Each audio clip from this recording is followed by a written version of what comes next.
Good morning, everybody, and welcome to Candid Conversations with me, Linda Burhans. And today I have my friend Sam Crafa with me. Sam and I have known each other for quite a while. In fact, Sam sold me my condo, which is absolutely fabulous. And every year she calls me on my condo birthday. Yep.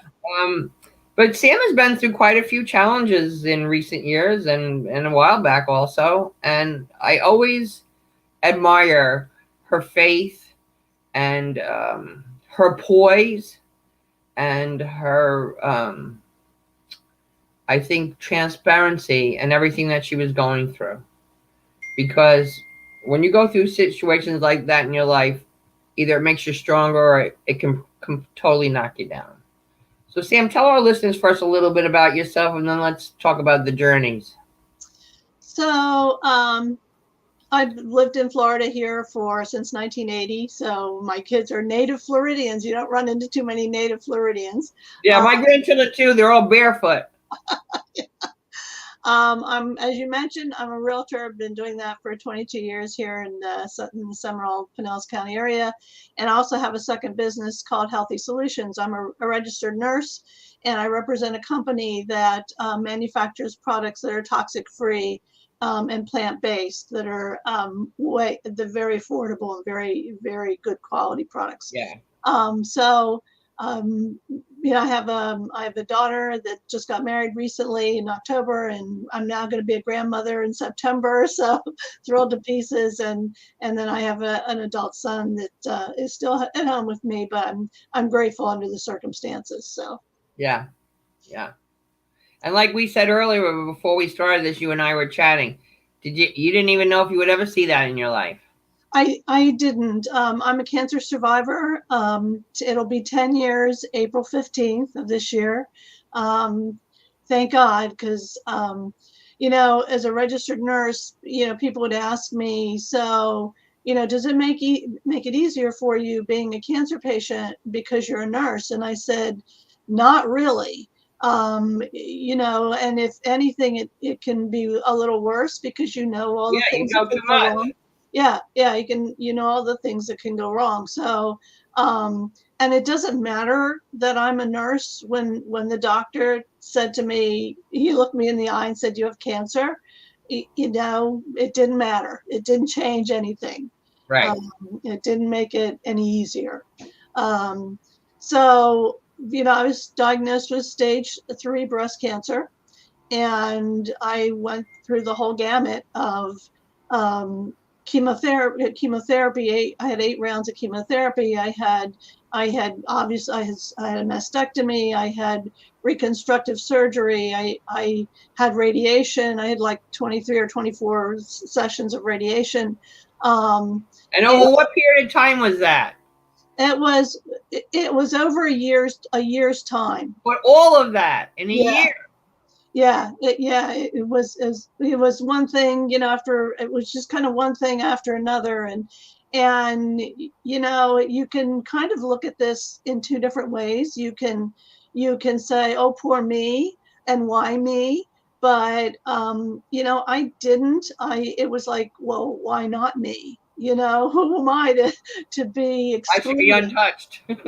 Yeah, who am I? And I had a choice. I could either you know look ahead and do whatever I had to do to get through this, or you can curl up in a ball and crawl in a Right. corner and wait to die. And who And does that serve? Not you, yeah, not your family, not anybody. not anybody. So obviously I chose to listen to the doctors and do what I needed to do. And it wasn't easy. I did have people around me to help me. One of the things was I could have probably gone to my chemo treatments by myself, but I always had somebody with me, because there's something very comforting about having somebody there with you that cares when you Yeah. have poison pulsating through your veins. Yeah. And that's what chemo is. It's poison. It's a Yeah. poison.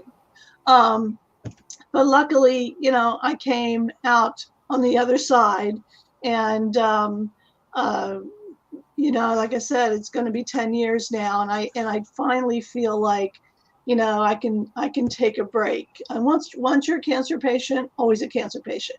Right. Because I still have to see the doctor every year and do follow-up and do blood work and all that. Right. And I don't care. I'm here. Right. I'm here. Whatever any cancer person I've ever spoken to, they always said it's always in the back of your mind. Yeah, Always it in the is. back of your mind. Yeah, you don't dwell on it, but It's there. it is. It's back there. It could. Doctors never tell you you're cured. Right. They just, you're in remission. That's Right. the term they use. They never say you're cured because you just don't know in the end. But you know what?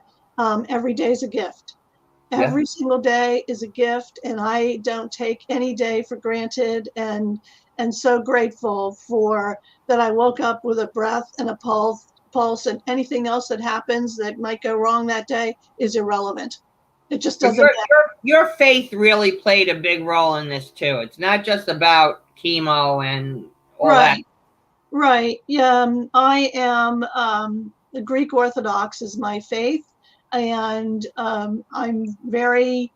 love my church. I love the faith, and I wasn't always like that. But as I got older and adult and things happened, I did get very involved and interested, and you could be mad at God, but God didn't cause my cancer. No. I have a cancer history in my family, so I just assumed it was hereditary. I got it as genetics. Well, I was genetically tested, and I didn't have the breast cancer gene. Wow. I wasn't predisposed to breast cancer at all. Wow. So the other option is it's the environment. It's the toxins that are in our products that we use every day, and Every day. the air we breathe and everything else. So I've cleaned my house out of all those toxins and now replaced them with toxic-free products. Doesn't mean my cancer's not going to come back. It could, but I have a way to reduce my risk, so I took it. And it's better for your environment. It's very funny when you're using something that's a cleaning product and it's harmful. Oh, you're cleaning to be good, to be all during COVID, they kept saying, oh, you got to get Clorox wipes and you got to get, the Lysol and all that stuff. That stuff's so bad for you. It is so bad for you. Right. So bad. And it leaves such a residue and everything. It's just, it's everywhere. It is everywhere.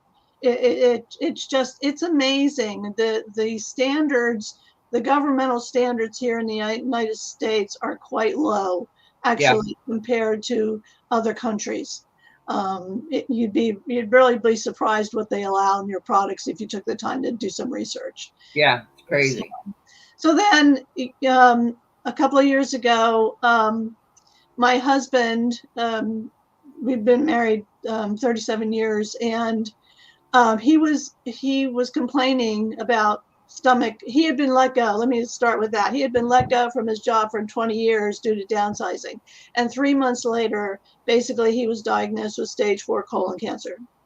So, and the doctors gave him about 2 years. But it wasn't a matter of let's try and cure this. It was a matter of how long can we keep him alive. Right. And he did the chemotherapy for as long as he could until the body really started to reject even that. Yeah. And again, my faith came into play so well. If my cancer had not, if I hadn't gone to where I am right now with the cancer and it had been terminal, I would have been, not that I would have wanted to die, but I know where I'm going once I do. I know that I'm going to God's kingdom and to a better place. So I wasn't ready to die, but I was prepared to die in that instance. And when my husband got sick, I became his caregiver. So people were taking care of me when I was sick. Now the role is reversed. Excuse me. And now I'm the caregiver for my husband. And what made it even more difficult was that he was pretty much in denial, almost to the very end. You know, um, he would just didn't understand how this could happen to him, Yeah, and all that stuff. And I see that often. yeah, faith just plays such an important role. Um, there's something greater and bigger than us. And when you have that faith that God will be there, like you said, what doesn't kill you makes you stronger.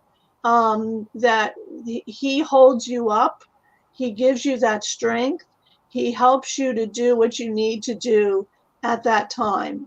And my job was to help my husband get through his treatments and the end of his life.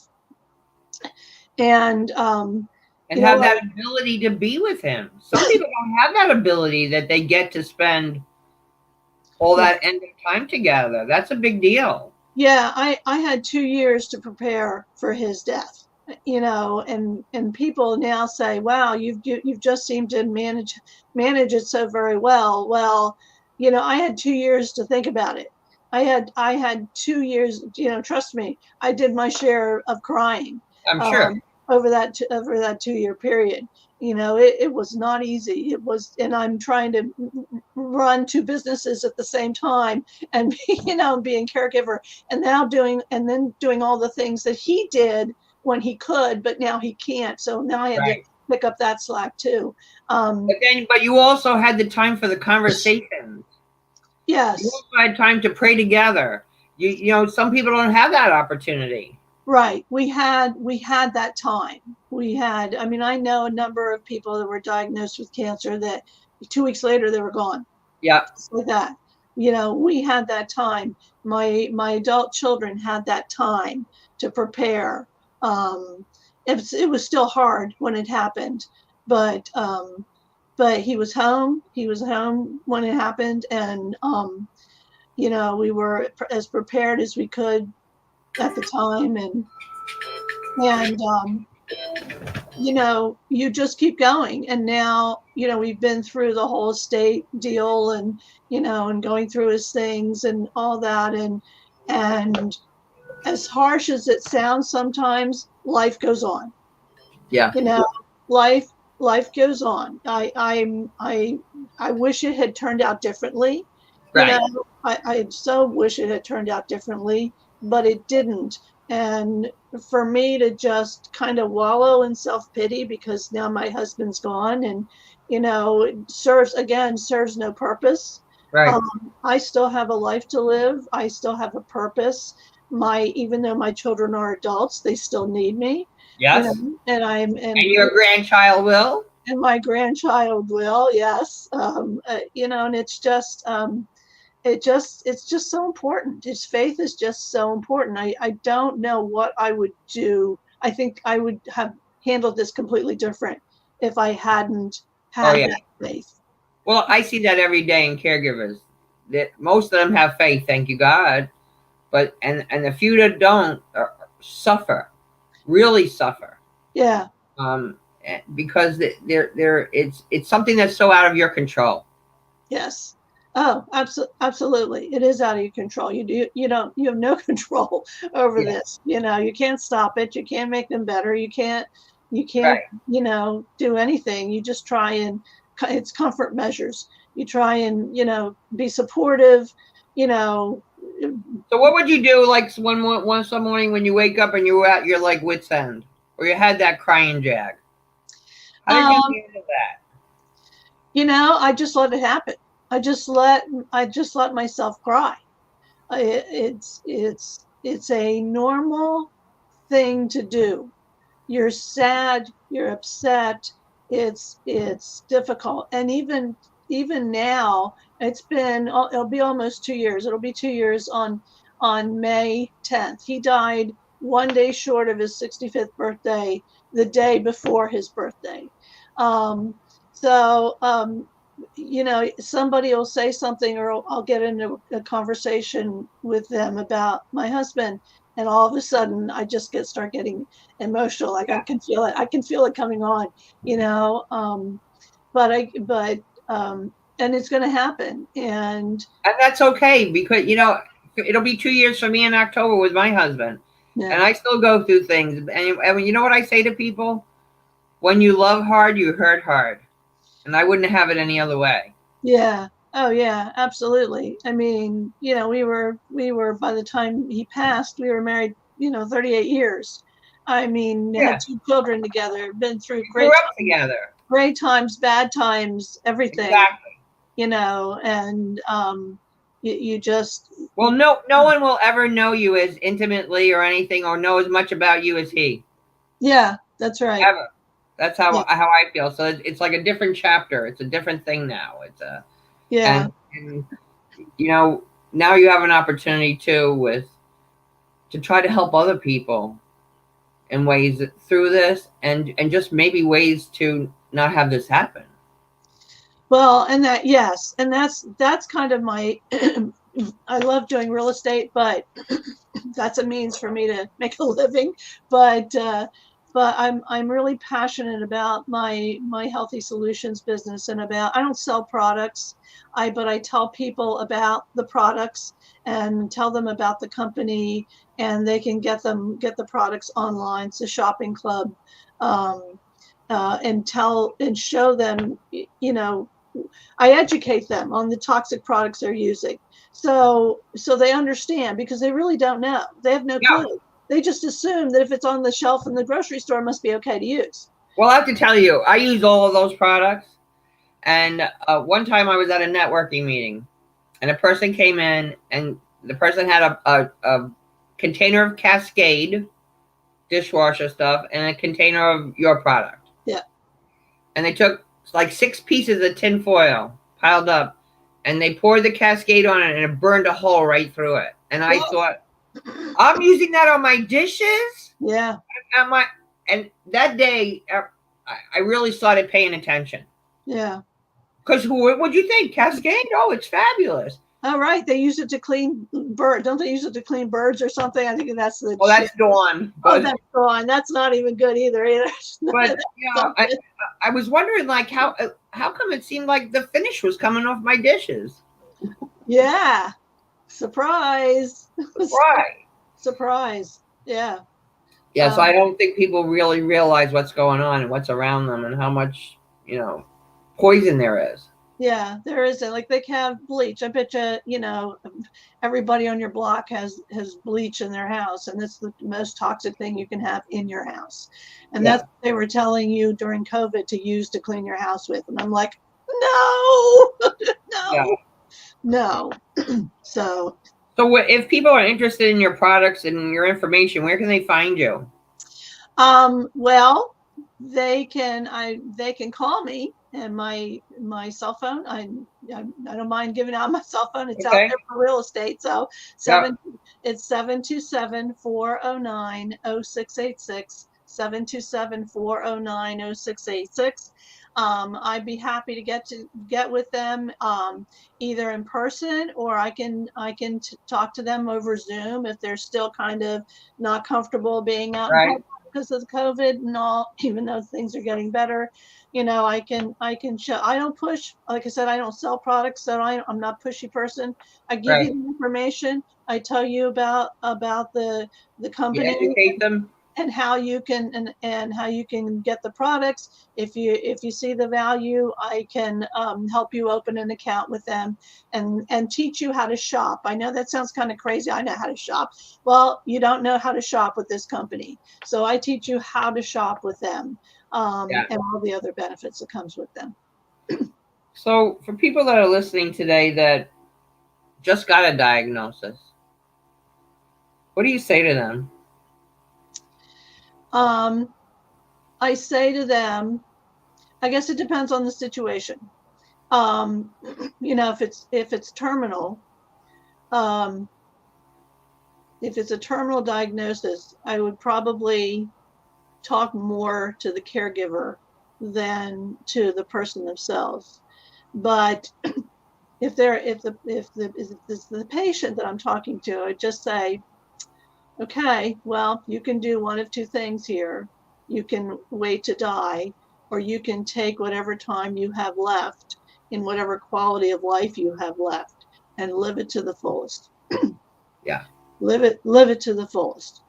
You Yeah. know, if you've always wanted to take some trip and you're physically able to do it, go do it. Doesn't matter what it costs, just go do it. Just Well, live your life. that's what I do with my mom. We had 18 months and we did it. Yeah, Went on the cruise, went to make up with people we needed to make up, see things you wanted to see, speak to people you haven't spoken to.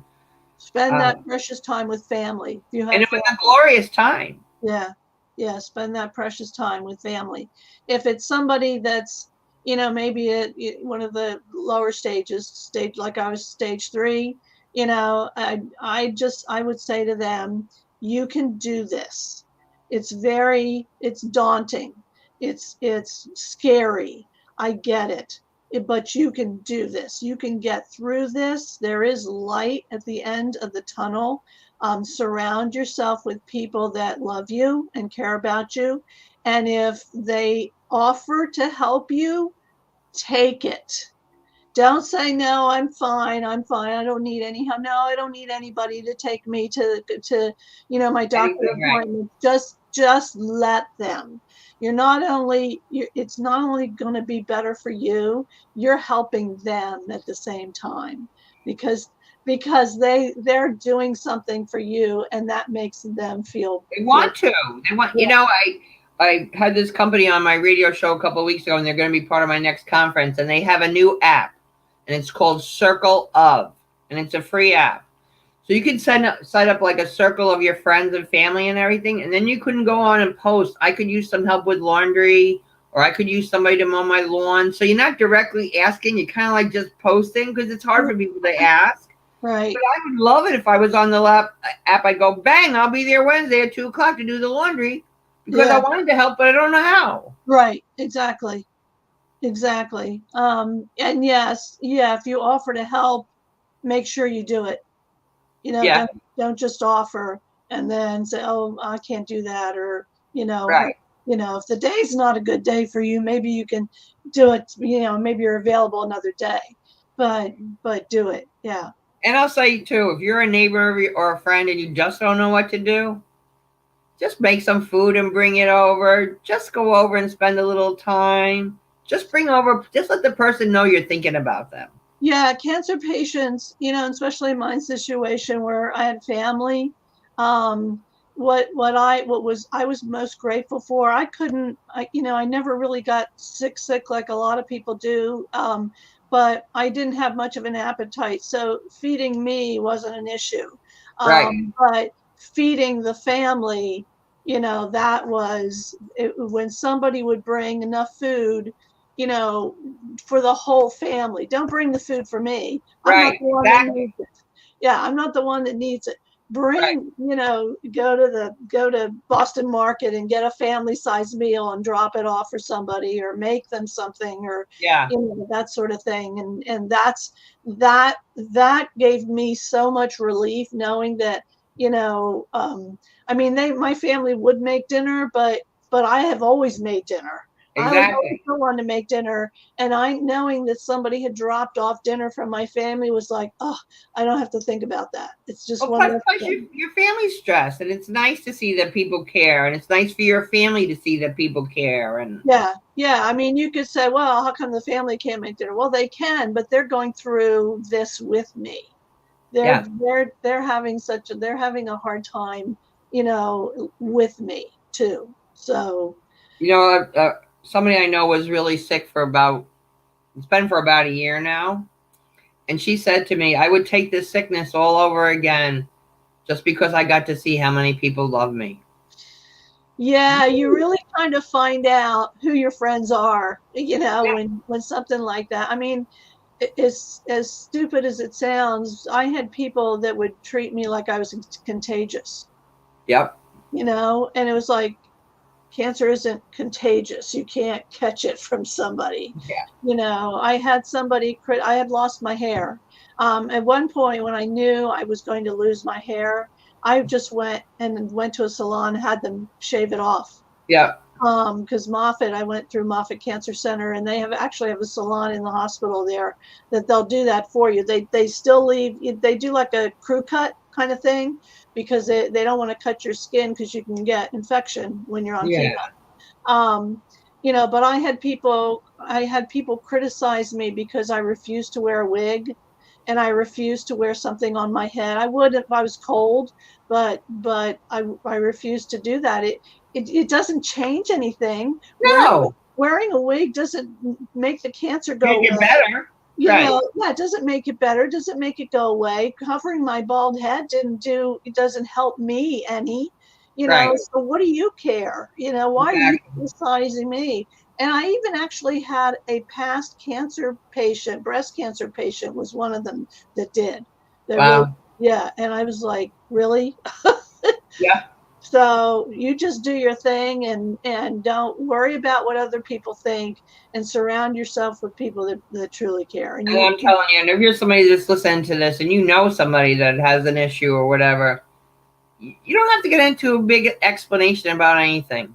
You no, just have to let them know that you care. yep, All you have to do is let them know that you care. that you care, that you're there to help them with, Yeah. whatever they need. That sometimes you have to suggest if you're a friend wanting to help, you have to suggest things. Can I go to the grocery store for you? Yeah. Can I do your laundry? Can I mow your lawn? Can I come and Right. do a little dusting for your vacuum?